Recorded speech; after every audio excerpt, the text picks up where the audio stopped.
안녕하세요. 세 자릿수 덧셈 두 번째 시간입니다. 두 번째 시간을 시작하기 전에 항상 지난 시간에 공부한 내용을 상기시켜 보도록 해야 합니다. 한 문제 정도를 풀어보고 그 푼 것을 OX만 확인하지 말고 서로 설명해 보도록 해야 할 것입니다. 정답을 맞추었다고 해서 그 학생이 알고 있다는 것을 이해하고 있다고 단정 지을 수 없습니다. 그리고 난 뒤에 문제를 제시하고 있습니다. 덧셈을 해 볼까요? 라고 그냥 문제를 제시하고 있습니다. 선생님들께서는 그 목표를 진술할 때 받아 올림이 한 번 있는 세 자릿수 덧셈을 해보자라고 하고 있습니다. 이는 오직 선생님용이고 학생은 이 문제를 대했을 때 받아 올림이 한 번 있다 없다 이런 것을 인식하지 못하도록 하고 문제를 풀어가야 할 것입니다. 그러한 문제를 해결해 가는 과정 중에서 이러한 받아 올림이 닥쳤을 때, 즉, 지적 갈등을 느끼게 되는 것입니다. 지적 갈등을 느껴야만 학습이 이루어진다는 것입니다. 그것이 바로 학생들의 능력을, 살아가는 능력을 향상시켜 주는 것이죠. 자, 어림을 해보도록 하면은 200명보다 많고 300명보다 적다. 이런 식으로 서술을 할 것입니다. 이렇게 서술하고 난 뒤에는 꼭 그렇게 했는 이유도 같이 적어보도록 하는 것이 좋다고 생각합니다. 그런데 이제 처음에는 1차 시에보다는 200명보다 많고 300명보다 적다 이렇게 했는 적은 학생은 생각하는 학생은 결국 1차 시와 1차 시와 했던 방법대로 했을 것입니다. 그런데 230명보다 많고 250명보다 적다 이렇게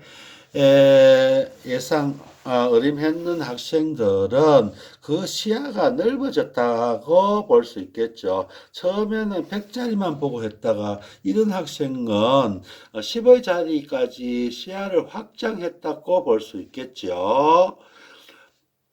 그러니까 이렇게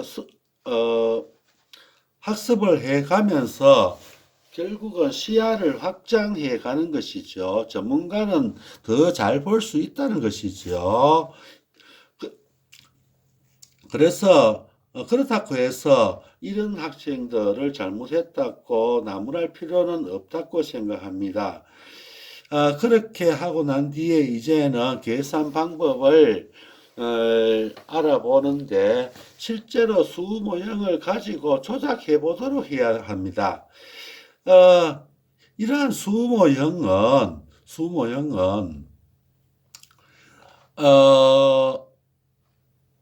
사지 않아도 됩니다. 요런 것은 색종이, 요런 색종을 잘라서 막대, 일자리로 자르기 힘들면은 바둑알 등으로 해도 됩니다. 이러한 것을 직접 가지고 조작해 봐야만 이러한 지적 갈등을 느끼게 됩니다. 지난번에도 말씀드렸지만 분명히 큰 것부터 모으게 됩니다. 큰 것부터 모으고 이것을 모을 때, 작은 것을 모을 때, 어떻게 해야 될까 고민을 하다가 결국은 1학년 때 배웠던 아니면은 2학년 때 배웠던 이러한 받아 올림의 개념을 떠올리게 되는 것입니다. 과거의 경험을 떠올리는 것이 회상하는 것이 공부의 본질이 아닌가 하는 생각을 해봅니다. 그리고 나서는 요 수육 모형을 가지고 바로 스스로 지난 시간에 배웠던 2학년에 배웠던 이런 모든 경험을 떠올려서 이와 같이 형식화해 봅니다.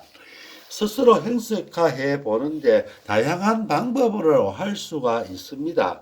이 학생은 200보다 더했고 100자리 먼저 더하고 10자리 더하고 1의 자리를 더하는 방법 이렇게도 할 수 있습니다.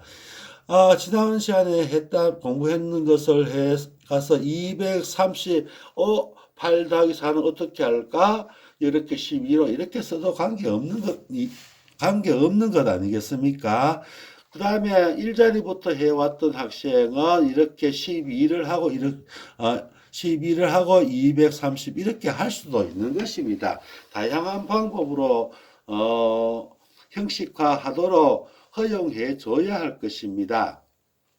과거의 교과서에는, 제가 기억하기로는 이러한 방법을 먼저 하도록 했던 기억이 있습니다. 이러한 것을 먼저 하고 난 뒤에 이렇게 바꾸는 다음과 같이 형식화하는 방법을 했던 것 같습니다. 그래서 이러한 방법이 불편한 점이 있다 해서 이러한 것은 합의의 과정에서 이것이 가장 편리하더라 하는 방법으로 이끌어 가야 하는 것입니다.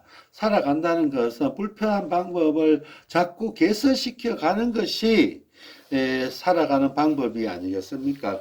그래서 불편한 방법을 좋은 방법으로 바꾸어 간다는 인식을 가지도록 해줘야 하겠습니다. 수학이라는 것은 어려운 것이 아니고 불편한 것을 편하게 해가는 것이라는 인식을 심어줘야 수학을 재미있어 할 것이라는 생각을 합니다. 그런데 여기서 받아 올림을 쓰는 장소, 위치를 여기다가 모든 사람이 여기다 하고 교과서에도 여러 개 하는데 여기다 하고 있습니다. 꼭 여기에 해야 할 것인가 하는 것에 대한 저는 의문을 가지고 있습니다.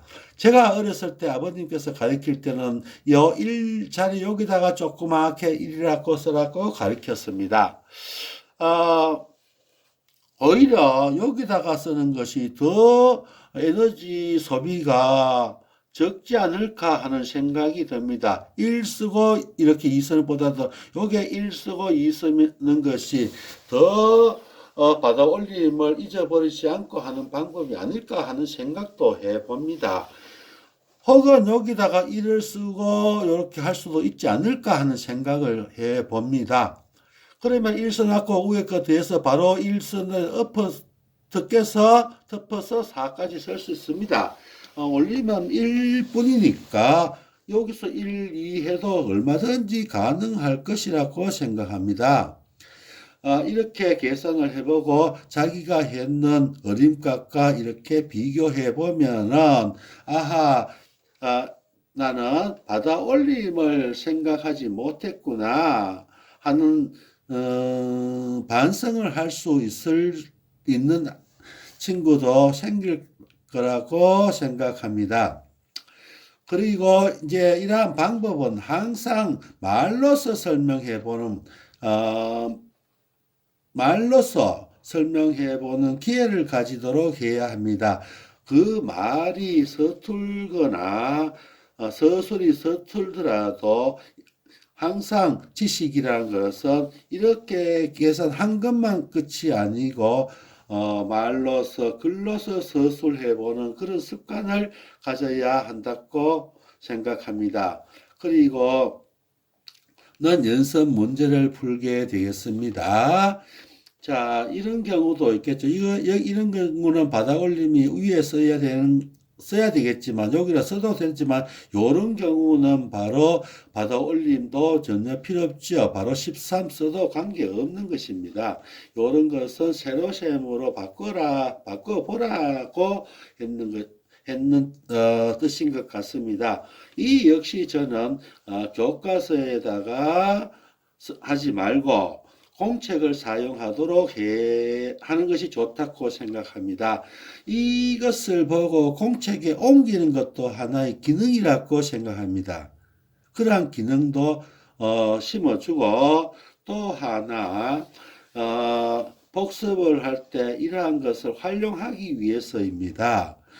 어, 간혹 어떤 문제집이 좋은가, 문제집을 사주는 것보다는 가장 좋은 교재는 교과서와 익힘책입니다. 교과서와 익힘책을 많이 활용하도록 하는 것이 좋겠습니다. 그리고는 여기서는 문제를 만들어 보도록 했습니다. 지난 시간에는 문제 예시를 줬습니다. 즉, 여기서는 지난 시간에 공부한 내용을 생각해서 하라는 것입니다. 공부라는 것은 항상 지난 시간에 공부한 것, 과거에 공부한 것을 끄집어내는, 회상하는, 소환하는 그러한 능력을 길러야 공부를 잘 할 수 있게 될 것입니다. 감사합니다.